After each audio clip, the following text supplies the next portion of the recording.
Antes de comenzar no olvides suscribirte, darle like y comentar. Puedes seguirme en mis redes sociales para apoyarme y proponerme nuevas historias. Percy Jackson y los héroes griegos. De Rick Riordan. Atalanta contra tres frutas, el combate a muerte definitivo. Durante años pensé que esta señora era la capital de Georgia. Pero luego caí en la cuenta de que Atalanta y Atlanta eran dos palabras distintas, y me planteé que a lo mejor Atalanta fue nombrada así por Atlanta, porque era forofa de su equipo de béisbol o porque le encantaba la Coca-Cola. Pero no. Resulta que el nombre de Atalanta en griego antiguo significa igual en peso. Y tiene su lógica, porque Atalanta no tenía nada que envidiarle a ningún héroe varón. En realidad incluso era más fuerte y más rápida que la mayoría de ellos, pero los hombres griegos jamás habrían llamado a una mujer mejor que nosotros. Les habría herido el orgullo. Así que el mejor cumplido que estaban dispuestos a hacerle era tan buena como un tío. Los padres de Atalanta no le pusieron ese nombre. De hecho, la odiaron desde el momento en que nació. Su padre, Yaso, era el rey de Arcadia. Y como muchos reyes griegos, estaba obsesionado con tener hijos varones que perpetuaran el apellido familiar. El caso es que cuando su primer descendiente resultó ser una niña, se llevó tal disgusto que hizo una amazonada, pero al revés. Es decir, se llevó a la recién nacida al bosque y allí la abandonó a su suerte sobre una roca. Ese año no ganó el premio al mejor padre del mundo. La niña empezó a llorar y a berrear. Yo también habría hecho lo mismo si mi padre me hubiera dejado tirado por ahí. Y resulta que tenía unos buenos pulmones, pues no pasó mucho rato hasta que una enorme osa salió de entre los árboles a ver a qué se debía todo aquel jaleo. Aquello podría haber terminado muy mal para la niña y deliciosamente para la osa, pero por suerte esta era madre y estaba en duelo, porque unos cazadores habían matado a sus osesnos. Por eso cuando encontró a Atalanta berreando y agitándose encima de una roca, mamá osa decidió criarla como si fuera suya. La cogió con cuidado con su enorme boca y se la llevó a su cueva, donde la alimentó con una leche de osa riquísima. Durante los primeros años, Atalanta se crió pensando que era una osa. Era fuerte y estaba sana. Aprendió a no tener miedo de nada excepto de los cazadores humanos. Por la noche se acurrucaba en el denso pelaje de su madre y de día comía miel y rebuscaba en los vertederos o lo que fuera que hicieran los osos en la antigua Grecia. La vida era estupenda, hasta que los cazadores volvieron por aquella zona. Una tarde, mientras mamá osa estaba fuera buscando comida, dos tipos entraron con sigilo. En la cueva esperando encontrar algún cachorro. Pensaban matarlo para quitarle la piel o tal vez capturarlo para vendérselo a algún circo ambulante. Pero lo que encontraron fue a una niña durmiendo sobre un lecho de pieles de animales. Tío, esto no mola nada, dijo el primer cazador. Deberíamos sacar a esta niña de aquí, contestó el segundo. Sus voces despertaron a Atalanta, que gruñó y les enseñó los dientes. No pasa nada, niña. El primer cazador quiso calmarla. Te vamos a rescatar. Sin embargo, Atalanta no quería que la rescatara. Les arañó los ojos y les pateó la entrepierna, pero los hombres eran más grandes y más fuertes y acabaron reduciéndola y llevándosela a su aldea. Mamá osa debió de quedarse muerta de pena. Por segunda vez, los seres humanos habían asaltado su casa y se habían llevado a su familia. No había duda de que necesitaba un sistema de seguridad mejor. Los aldeanos hicieron lo posible por criar a Atalanta como a un ser humano. Le enseñaron a hablar, que tenía que ir vestida y a comer con tenedor. Y le afeaban que atacara a la gente o hibernara durante el invierno. Atalanta se adaptó, pero nunca perdió su vena salvaje. Prefería llevar pieles de animales en lugar de vestidos, y su fiera mirada podía hacer retroceder al más curtido de los guerreros. Para cuando cumplió 14 años, era capaz de disparar flechas y usar un puñal mejor que nadie de la aldea. Y corría más que el caballo más veloz. Se hizo más alta y más fuerte que cualquier mujer que hubieran visto los aldeanos. Con su piel de color bronce y su largo pelo rubio, una rareza en Grecia, resultaba a la vez hermosísima y aterradora. En el pueblo comenzaron a llamarla Atalanta, igual en peso, porque no había hombre que pudiera con ella. Cualquiera que lo intentara acababa muerto. Seguramente no os sorprenderá saber que su diosa favorita era Artemisa, la cazadora vire. Aunque Atalanta no llegó a convertirse en seguidora de la diosa, admiraba todo lo referente a ella, su confianza en sí misma, su habilidad en la caza, su manera de matar a un hombre solo porque la mirara raro. Cuando cumplió 16 años, los aldeanos estaban ya algo cansados de ella. Empezaron a hablar de perspectivas de matrimonio y Atalanta pensó que era mejor largarse antes de hacer daño a nadie. Total, que se volvió a la naturaleza, donde podría vivir como Artemisa, sin la irritante compañía de los hombres. La joven no volvió a ver a su mamá Osa, pero siguió con una cueva en la que un frío manantial brotaba entre las rocas y ofrecía un suministro ilimitado de agua corriente. Unas cortinas de hiedra cubrían la entrada, dándole intimidad. Y la vista desde su porche era espectacular, un valle lleno de flores silvestres, bosques de robles y pinos y ni un solo ser humano. Sus únicos vecinos eran centauros, que sabían muy bien que era mejor no molestarla. Y no lo hacían, por lo general. En una ocasión, dos jóvenes potros llamados Reco e Ileo se emborracharon y se les ocurrió la buenísima idea de capturar a Atalanta y obligarla a que se casara con ellos. Dos centauros. Una Atalanta. ¿Cuál de los dos se casaría con ella? Pues la verdad es que no habían llegado hasta ahí. Estaban borrachos. Eran centauros. No necesitaban pensar tanto. Así que se pintaron la cara de rojo, se plantaron en la cabeza unas coronas de vides y se pusieron sus camisetas más punkis. La verdad es que aquello hubiera bastado para asustar a los seres humanos más rudos. Esa tarde, cuando Atalanta había salido a cazar, los centauros se escondieron entre unos árboles que había cerca de su cueva, dispuestos a tenderle una emboscada. Total, que cuando Atalanta volvió con su arco y sus flechas y un ciervo muerto cargado al hombro, los dos centauros salieron de golpe de entre los árboles gritando y blandiendo sus lanzas. «Cásate conmigo o muere», chilló Reco. Esperaba que Atalanta cayera al suelo hecha un mar de lágrimas, pero en lugar de eso tiró el ciervo muerto al suelo, puso tranquilamente una flecha en el arco y le atizó a Reco un flechazo justo en mitad de la frente. El centauro cayó muerto. Y Leo rugió de rabia. «¿Cómo te atreves a matar a mi amigo?» «Atrás», advirtió Atalanta, «si no quieres ser el siguiente. Te tendré como esposa». «Sí, en sueños». Y Leo alzó la lanza y se abalanzó sobre ella. Atalanta le atravesó el corazón con una flecha. Luego mojó otra flecha en sangre de centauro y escribió en el lomo de sus cadáveres: «No es no». Y allí los dejó que se pudrieran. Después de aquello, los otros centauros no se le acercaron mucho. Atalanta habría sido feliz el resto de su vida allí sola en la naturaleza, comiendo bayas y frutos secos, tejiendo cestas y pasando el rato con criaturas del bosque encantadoras, a las que luego rastreaba para matarlas. Por desgracia, su reputación comenzó a extenderse. Los centauros cotilleaban, igual que los aldeanos y los cazadores que de vez en cuando pasaban por su territorio.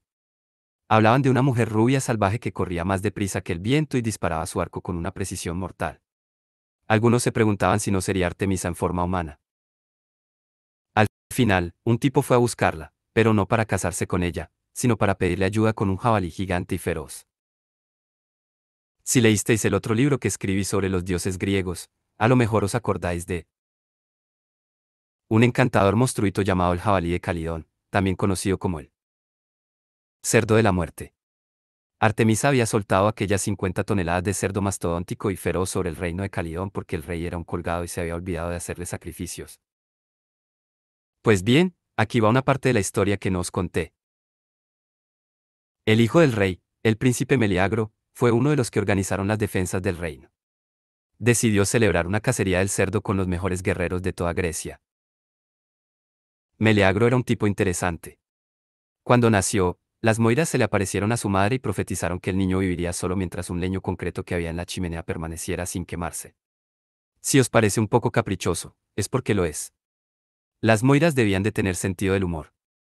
Les encantaba gastarles bromas pesadas a los mortales, en plan, uy, dioses. Vamos a decirle a esa que la vida de su hijo depende de un cacho de madera. Verás qué risa.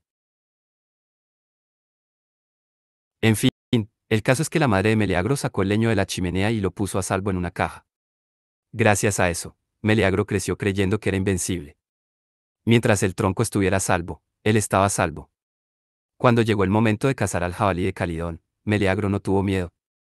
El jabalí solo tenía una forma de matarlo, que era entrar a la carga en el palacio, encontrar la habitación de su madre, abrir el cofre, sacar el leño mágico y aprender a usar cerillas. Y los jabalís no solían hacer esas cosas. Meleagro no podía matar al monstruo él solo. Ni tampoco confiaba en la pericia de los otros que se habían unido a su casa del cerdo versión Celebrity. Y por eso decidió reclutar a Atalanta. Por aquel entonces, la leyenda de Atalanta se había extendido por toda Grecia. Meleagro se moría de ganas de conocerla. Le encantaba la casa. Le encantaban las mujeres hermosas. Y si una mujer hermosa era la mejor cazadora del mundo, bueno, le resultaba demasiado interesante para no echarle un vistazo. Se pasó semanas buscando por los bosques hasta que encontró a un centauro que le indicó cómo ir a la cueva de Atalanta. Pero no le digas que te envío yo, suplicó el centauro. Esa mujer está loca. Meleagro se acercó al pie de los acantilados, dejó sus armas y se asomó por las cortinas de hiera que cubrían la entrada de la cueva. Hola. Atalanta. La hiera susurró. Y una voz respondió, aquí no hay nadie con ese nombre. Mira, solo quiero hablar. Me llamo Meleagro. La hiedra se abrió y la joven apareció en la cornisa, apuntando con el arco a la cabeza del forastero. Con su largo cabello rubio, sus ojos fieros y su traje de pieles de animales, estaba incluso más hermosa de lo que Meleagro se había imaginado. No a mucha gente le sientan bien los animales muertos, pero a Atalanta le quedaban de miedo. Largo, le ordenó ella. Si no te vas, te disparo en la cara. Estoy harta de que vengan hombres a pedirme que me case con ellos. Yo no he venido a pedirte matrimonio, te explicó Meleagro, a pesar de que se le había puesto el corazón a mil y su cerebro gritaba, cásate con ella. Cásate con ella. Le contó lo del jabalí de Calidón y la cacería que estaba organizando. Nos vendría muy bien tu ayuda, dijo. El cazador que abata al jabalí ganará riqueza y fama. A mí las riquezas me dan igual, replicó ella. Aquí en los bosques no hay nada que comprar. Ya tengo todo lo que necesito, refugio, agua clara, comida y pieles. ¿Y la fama? Ese jabalí es una maldición de Artemisa. Solo alguien que cuente con la bendición de los dioses podría matarlo. Si abates al monstruo, demostrarás ser la mejor cazadora del mundo y contar con el favor de la diosa. Tu nombre vivirá para siempre. Y, además, a tu lado, los cazadores. Varones del grupo quedarán como unos idiotas incompetentes. Atalanta bajó el arco. No le importaba nada que el príncipe, ni su dinero ni sus promesas de fama. Pero dejar en ridículo a unos cazadores varones, aquello era tentador. Si participo en la caza, dijo por fin, no toleraré ningún coqueteo por tu parte. Y nada de intentar casarte conmigo. Si algún miembro de tu grupo me tira los tejos, lo más probable es que lo mate. Parece justo, accedió Meleagro, aunque en el fondo esperaba que Atalanta acabara apreciándolo. Bienvenida a bordo. Llevó a Atalanta a su reino, enviando por delante a los mensajeros con la advertencia, viene Atalanta. No coqueteéis con la concursante. Os clavará una flecha en la cabeza.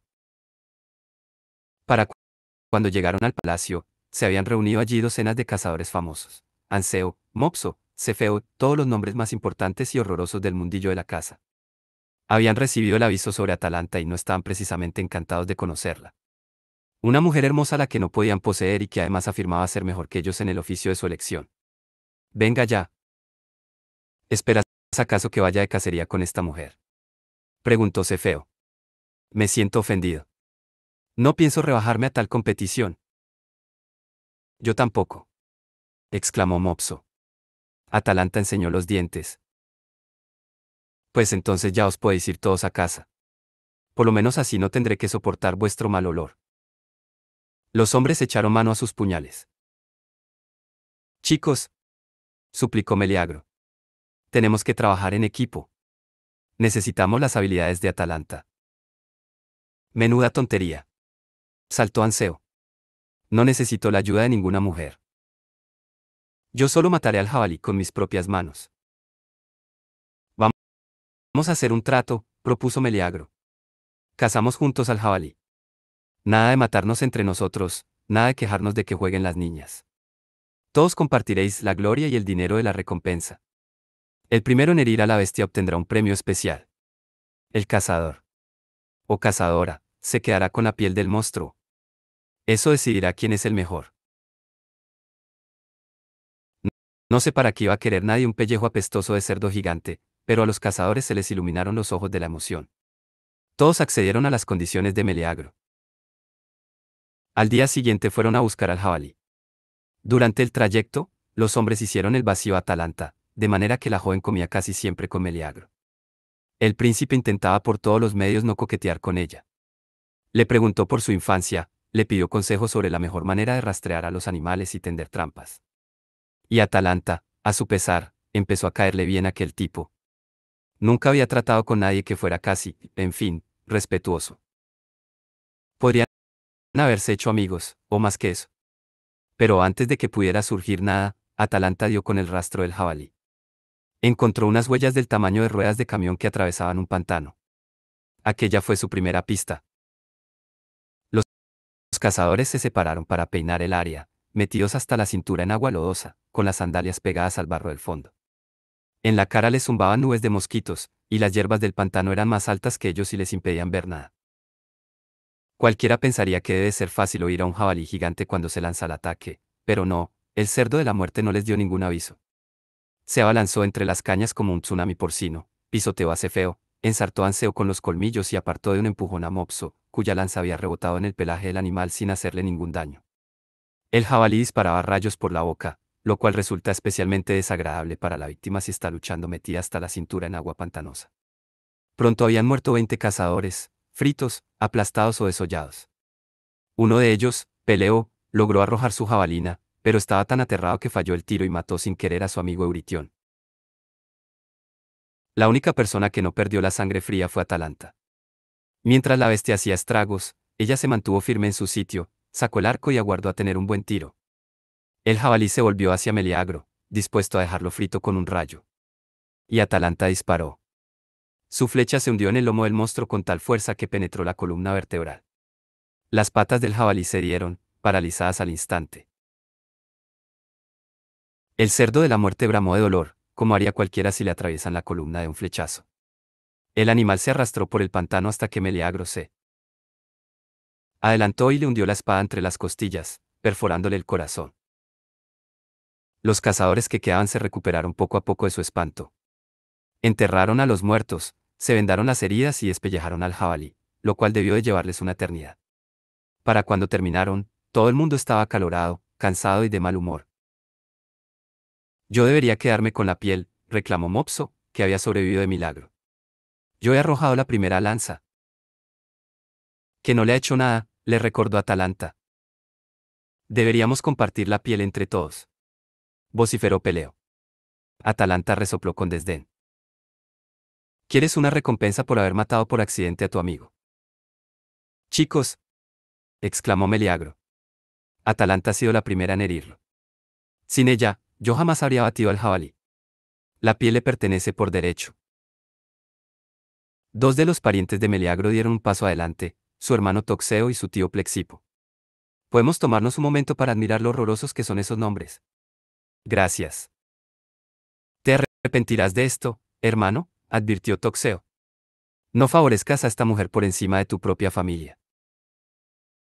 Jamás me arrepentiría de ser justo, replicó Meleagro. Y ofreció la piel del jabalí a Atalanta, que debió de pensar, caramba, gracias. Siempre he querido tener mi propio globo aerostático de piel de cerdo. Pero también se quedó bastante impresionada al ver que Meleagro se había puesto de su parte. Total, que los cazadores volvieron al palacio para lo que en teoría debía ser una cena de celebración, pero los parientes de Meleagro no estaban de humor para fiestas. Cuanto más bebían, más se enfadaban. Estúpida Atalanta. Y estúpido Meleagro. Le ha dado la piel del jabalí porque las mujeres guapas lo vuelven idiota. Era cierto. Meleagro deseaba casarse con Atalanta, pero nunca sabremos si esa relación habría funcionado, pues resulta que, en mitad de la cena, Toxeo y Plexipo tiraron de un golpe a Atalanta de la silla, le quitaron la piel del animal y se negaron a devolvérsela. Los otros cazadores se rieron y se burlaron de ella, hasta que la cosa degeneró en una pelea. Atalanta probablemente los habría liquidado a todos, pero Meleagro reaccionó antes. Sacó la espada y mató a su hermano y a su tío. La madre Meleagro, la reina Altea, se quedó horrorizada. Yo te salvé cuando eras un bebé, gritó. Y así es como me lo pagas. Has matado a miembros de tu propia familia por el amor de una salvaje. Madre, espera. Altea salió hecha una furia del comedor, corrió a su habitación, abrió el cofre y tiró el leño mágico a la chimenea encendida. La madera se desintegró, convertida en cenizas. Y abajo, en el comedor, lo mismo hizo Meleagro. Atalanta se vio abrumada de rabia y de dolor. Habría querido cargarse a todo el mundo en el palacio, pero la superaban terriblemente en número. Sabía que sería ejecutada si se quedaba, por eso volvió corriendo a su cueva, con el picor de las lágrimas en los ojos, y juró que nunca regresaría al mundo civilizado.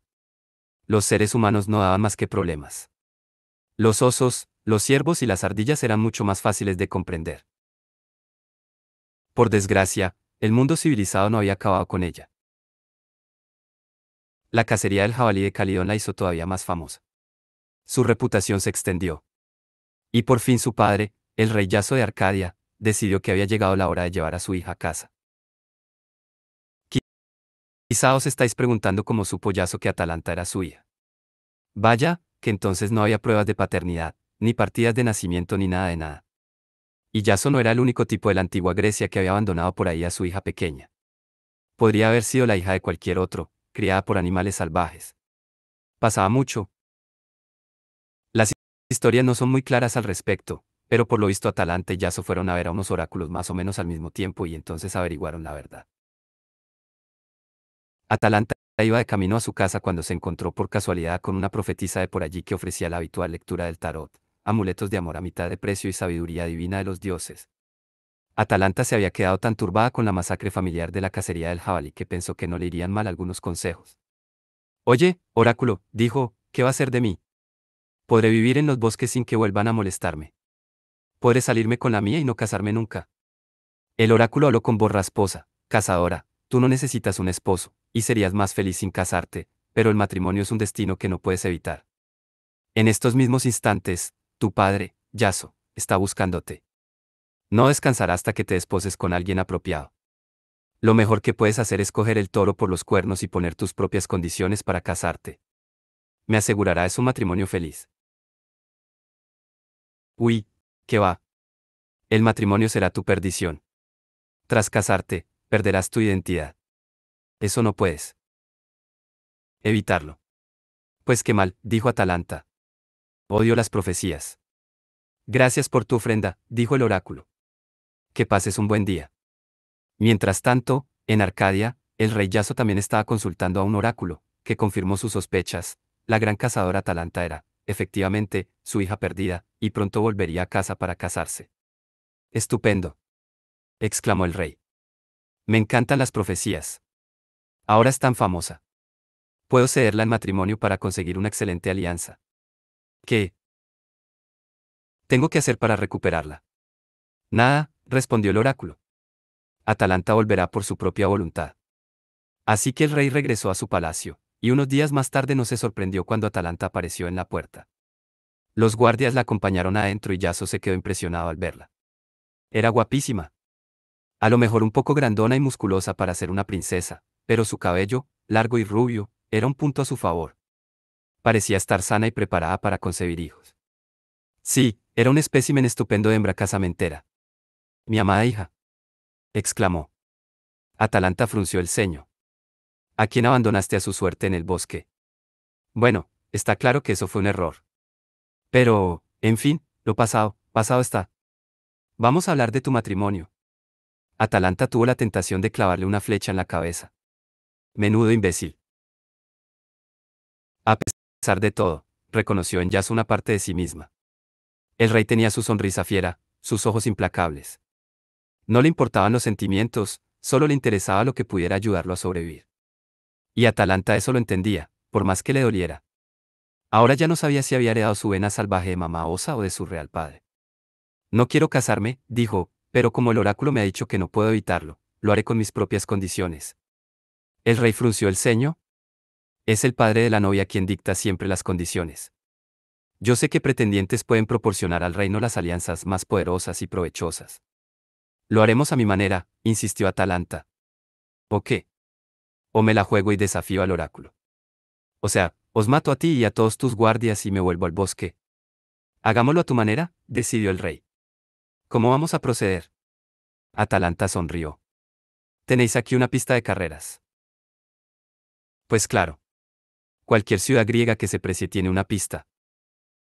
Nos reuniremos allí por la mañana. Y que se difunda la noticia, todo aquel que quiera ser mi pretendiente, debe personarse con sus mejores zapatillas deportivas. El rey Yaso estuvo tentado de hacer preguntas, pero se lo pensó mejor. Atalanta agarraba su arco con cara de pocos amigos. Muy bien. Mañana por la mañana, pues. Los mensajeros del rey llevaron la noticia por toda Arcadia. La hermosa y aterradora princesa Atalanta había vuelto al reino.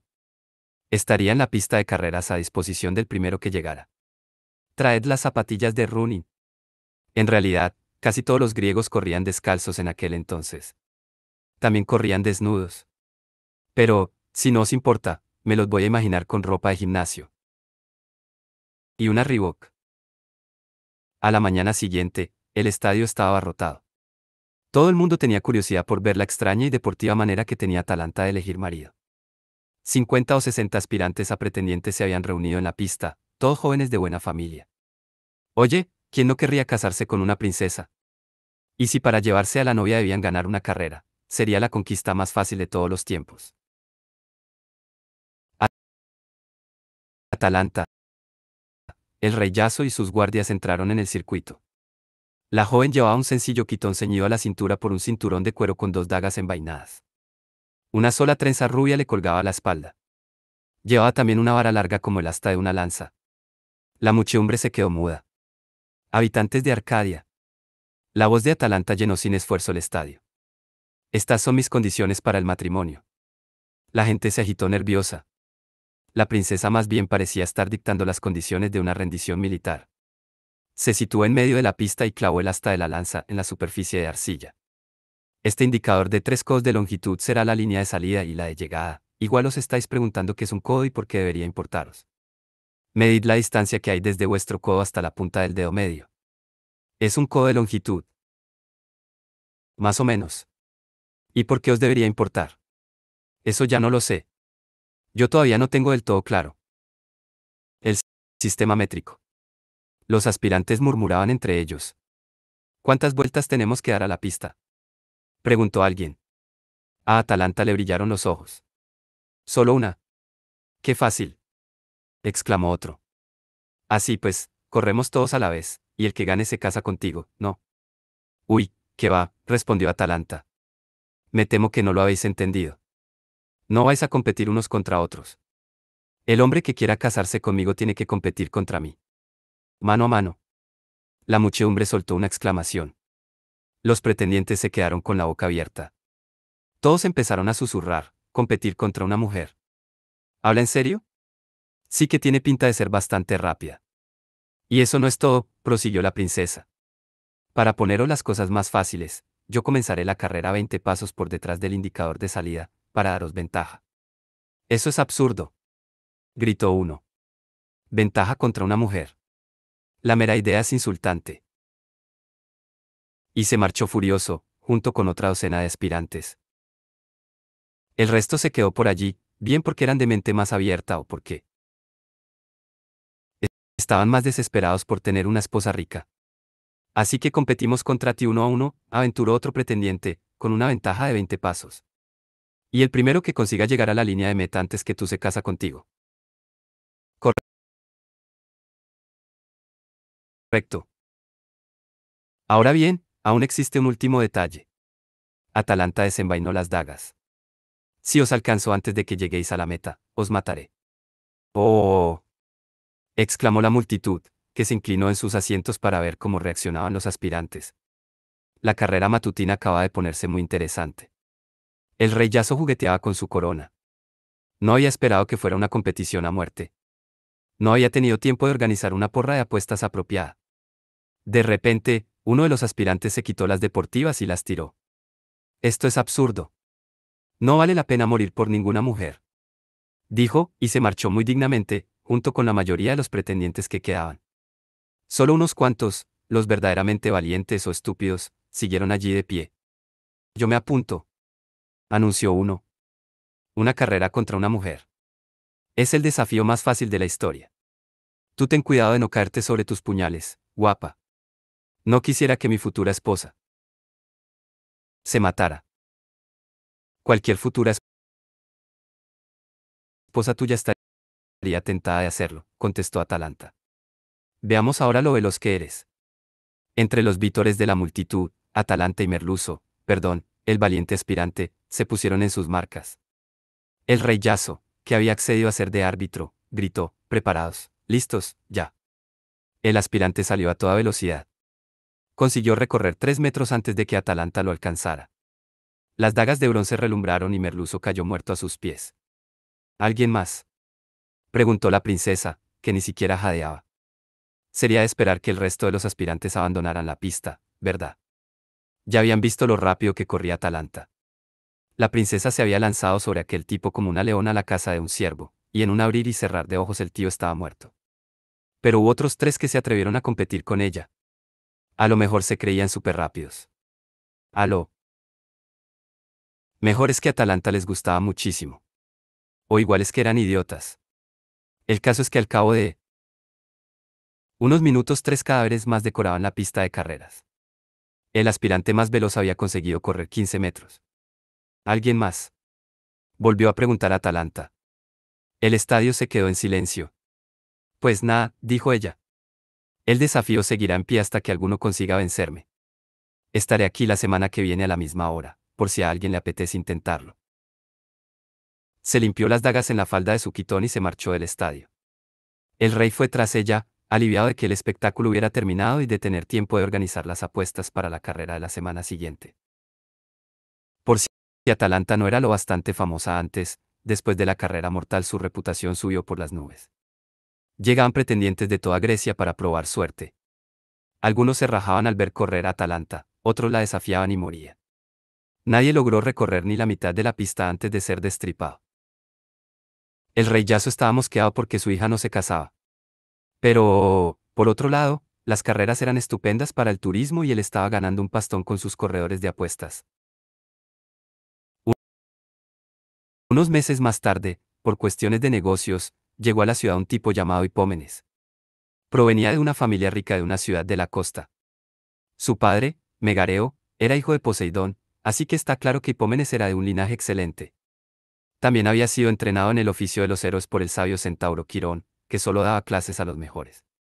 Incluido yo, y no lo digo por fardar. Bueno, igual si es por fardar. Una mañana, Hipómenes andaba paseando por la ciudad cuando vio que todos los lugareños cerraban sus negocios y se iban corriendo a la pista de carreras. ¿Qué pasa aquí?, le preguntó a un tendero. Es un poco temprano para ir a echarse la siesta. El tendero sonrió.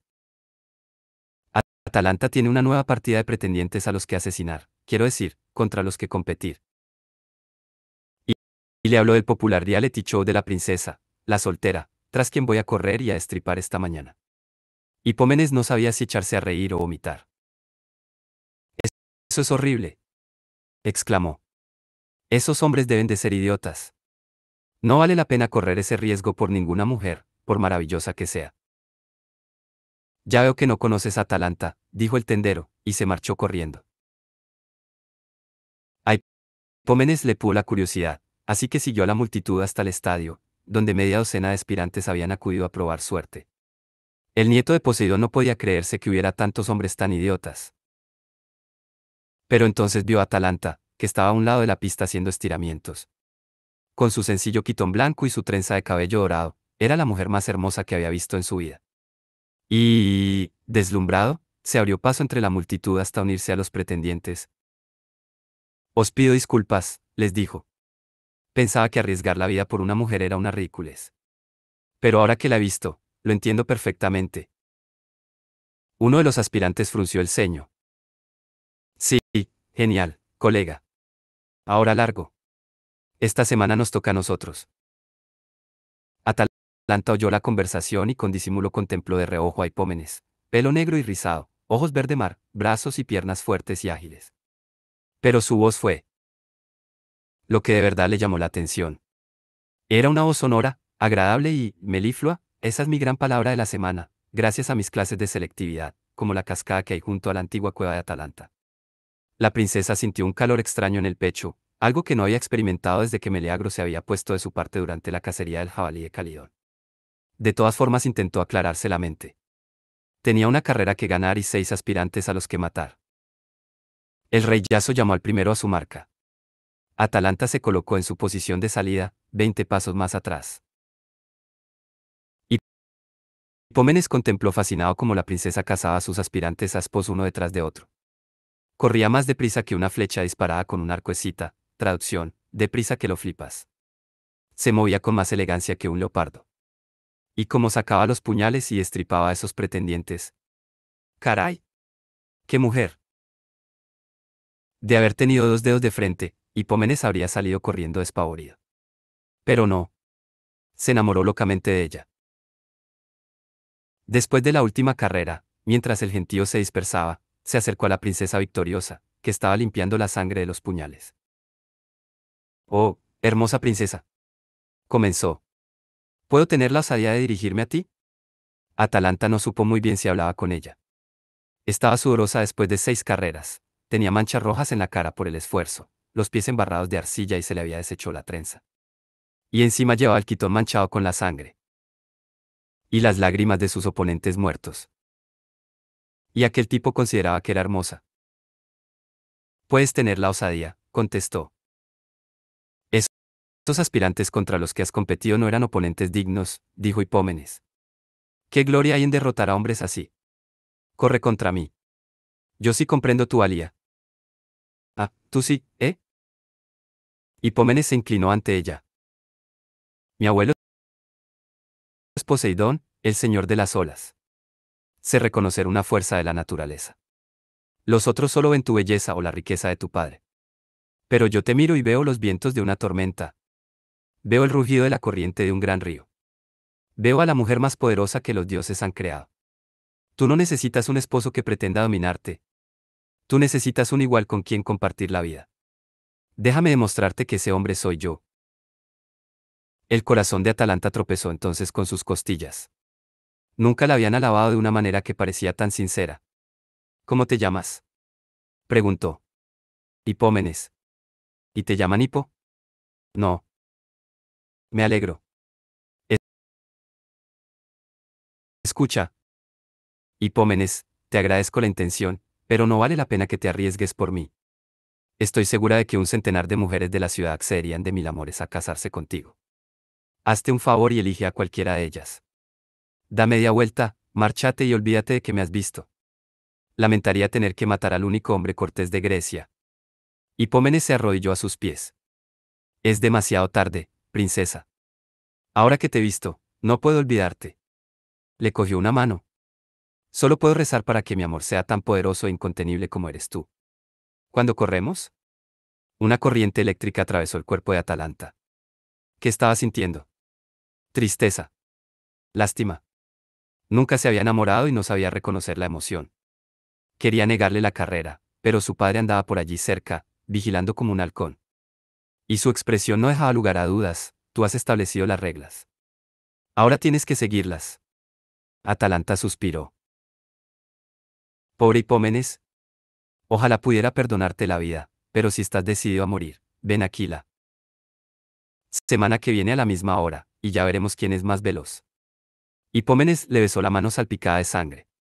Hasta la semana próxima, pues. Cuando salía del estadio, la muchedumbre le dejaba paso maravillada. Jamás ningún hombre se había acercado tanto a Atalanta y había vivido para contarlo. Y, desde luego, nadie se había atrevido a besarle la mano sin que le amputaran quirúrgicamente la cara. A Hipómenes la mente le iba a toda velocidad. Sabía que no podía vencer a Atalanta sin ayuda divina. Su abuelo Poseidón era increíble para muchas cosas, pero Hipómenes dudaba que le echara una mano para ganar una carrera o el corazón de una mujer. A lo mejor sí podía interrumpir la carrera provocando un terremoto o un tsunami, pero entonces morirían miles de personas, y no deseaba esa clase de daños colaterales para el día de su boda. Anduvo preguntando por ahí hasta que le indicaron dónde quedaba el santuario de Afrodita más cercano. Se alzaba abandonado y desatendido en los límites de la ciudad. Supongo que porque en Arcadia la gente estaba más interesada en apostar en las competiciones a muerte que en los asuntos del corazón. Hipómenes asentó el santuario. Limpió el altar y luego rezó a la diosa del amor. Ayúdame, Afrodita, exclamó. El amor es la fuerza más poderosa del mundo. Permíteme que lo demuestre. Estoy seguro de que Atalanta me ama. Y yo la amo. Pero ella adora a la diosa virgen, Artemisa. Demuestra al mundo que eres la diosa más poderosa. Ayúdame a conquistar el corazón de Atalanta venciendo en esta carrera. Una brisa sopló por el santuario, impregnando el aire con un aroma de flor de manzano. Y una voz femenina susurró en el viento: Hipómenes, mi querido muchacho, Afrodita. No, si te parece soy Ares, se burló la voz. Pues claro que soy Afrodita. Estás rezando en mi santuario, ¿verdad? Es verdad. Perdona. Te ayudaré a conquistar el amor de Atalanta, pero no será fácil. No puedo hacerte más veloz. No tengo el control sobre las competiciones deportivas. De eso se encarga Nike. Y esa diosa es aburrida como ella sola. Soy un corredor veloz, prometió Hipómenes. Pero Atalanta es más rápida. A menos que haya alguna manera de hacerla más lenta, tengo justo lo que necesitas, dijo, y 3 frutos dorados del tamaño de pelotas de béisbol entraron flotando en el santuario y se posaron sobre el altar. Manzanas. Hipómenes se extrañó. No son manzanas corrientes. Estas provienen de mi árbol sagrado de Chipre. Han volado hasta aquí especialmente para ti. Vaya, gracias. El envío del primer pedido es gratuito. Entonces, tengo que conseguir que Atalanta se las coma. No, no. Atalanta te dará una ventaja inicial en la carrera, ¿verdad? Sí. Unos 20 pasos. Cuando estés corriendo, cada vez que Atalanta se acerque, tira una de estas manzanas en su camino. Ella se detendrá a recogerla, lo cual te dará unos pocos segundos. Tendrás 3 ocasiones para retrasarla. Si las utilizas bien, a lo mejor consigues llegar a la línea de meta antes de que te mate. Hipómenes se quedó mirando las frutas. Puede que procedieran de un árbol sagrado, pero no parecían nada mágicas sino más bien las golden normales y corrientes, a 1,56 € el kilo en el súper. ¿Y por qué iba a detenerse Atalanta para recoger estas manzanas? Preguntó. Es que necesita incluir más fibra en su dieta. Es imposible resistirse a ellas, aseguró la diosa. Lo mismo que pasa con el amor. O conmigo. Ten fe, Hipómenes. De acuerdo, diosa. Haré justo lo que dices. Una cosa más, cuando conquistes el corazón de la princesa, vuelve y ofréceme un sacrificio adecuado. Y no te olvides de darme todo el mérito. Por supuesto. Gracias. Hipómenes cogió las manzanas y regresó corriendo a la ciudad. Tenía mucho que entrenar antes de la carrera. La semana siguiente, el estadio estaba de nuevo abarrotado. Las apuestas estaban por las nubes. El rey Jazz ofrecía 5-1 a que Hipómenes lograba llegar hasta la mitad de la pista, 1000-1. A que ganaría la carrera. Los ciudadanos se morían de ganas de saber hasta dónde llegaría aquel joven tan apuesto y valiente antes de ser asesinado. Atalanta no había dormido bien en toda la semana. Se pasaba las noches dando vueltas y vueltas, pensando en la profecía del oráculo, acordándose de cuando Hipómenes le había cogido la mano. Ahora caminaba nerviosa por la pista y los puñales le pesaban más que nunca. Hipómenes, en cambio, se mostraba alegre y confiado. Y se acercó a la joven con una bolsa de tela colgada del cinto. Buenos días, princesa mía. Atalanta frunció el ceño. ¿Qué llevas en la bolsa? Nada, algo de fruta fresca, por si me entra hambre. No puedes correr con eso. Tú puedes correr con puñales. ¿Por qué no puedo correr yo con la bolsa del almuerzo? Atalanta se olía una artimaña, pero no había dictado ninguna regla sobre lo que los corredores podían o no llevar encima. Muy bien. Pues corre con tu almuerzo. Morirás de todas formas. ¿Qué va?, prometió Hipómenes. Antes de que termine el día, tú y yo estaremos casados. Me muero de impaciencia. La princesa, que temía haberse puesto colorada, se volvió con un gruñido y se dirigió a su posición de salida, 20 pasos más atrás. El rey Yaso alzó los brazos y la multitud guardó silencio. Preparados, listos, ya. Hipómenes salió disparado. Siempre había sido un buen corredor, pero ahora estaba en juego su vida. Y más que eso, su verdadero amor lo necesitaba. Atalanta se hallaba atrapada en aquella carrera tanto como él. Estaba seguro de que no quería matarlo, por eso Hipómenes tenía que vencer por el bien de los dos. Había recorrido una cuarta parte de la pista, mucho más de lo que había conseguido cualquier otro aspirante, cuando notó que Atalanta le pisaba los talones y oyó el siseo del puñal al salir de su vaina de cuero. Hipómenes metió una mano en la bolsa de tela, sacó la primera manzana y la tiró por encima de su hombro. Atalanta se agachó instintivamente para esquivarla, y con el rabillo del ojo vio un destello dorado cuando la manzana le pasó volando por encima. Por Hades, pensó. Acaba de tirar mi Hipómenes una fruta.